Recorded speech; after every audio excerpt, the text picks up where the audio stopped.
Everybody really in the room. I don't like a few people, but that's okay. I think you know who they are. But I'll give you that information someday.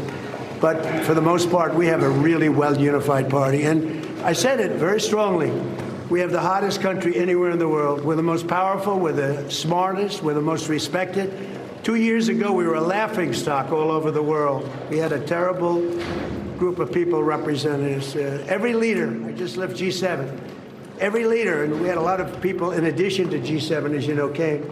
Everyone said, what we've done in a year and a half is a miracle. We have the hottest country in the world, and we want to keep it that way. We have more factories being built right now than we have at any point, at any time in the history of our country. And all of those factories are opening up soon. It's all jobs.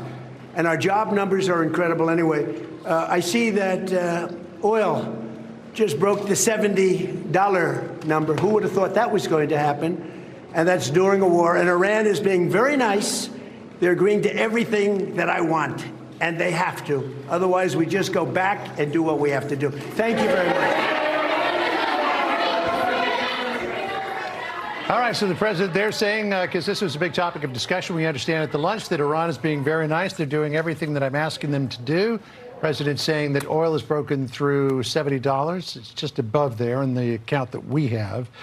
President saying that the United States is the hottest country in the world. Jillian quipped that, no, that should actually be France. I mean, technically. Technically. If we're talking temperature. Because I think it's 104 degrees there today. And then the president saying that he got along with everybody in the lunch. He said, I like everybody. Well, some I don't like. We've heard that there was a little bit of a dust-up between him and Senator Cassidy of Louisiana, which is not to be expected. We also heard, I mean, it's good to see him there with Senator Thune, right? Because they've not been, you know, entirely copacetic on the same page lately. No. So at least they're, you know, managing this together now. You'll notice that he was the only one that wasn't wearing a red tie. So maybe they're not quite notice. And from what Donald Trump is saying, do you think that Donald Trump is right? Drop your opinions in the comment section. Let us know what you think. Thank you for watching. For more news and updates like this, subscribe. I really appreciate your time for watching. Bye for now.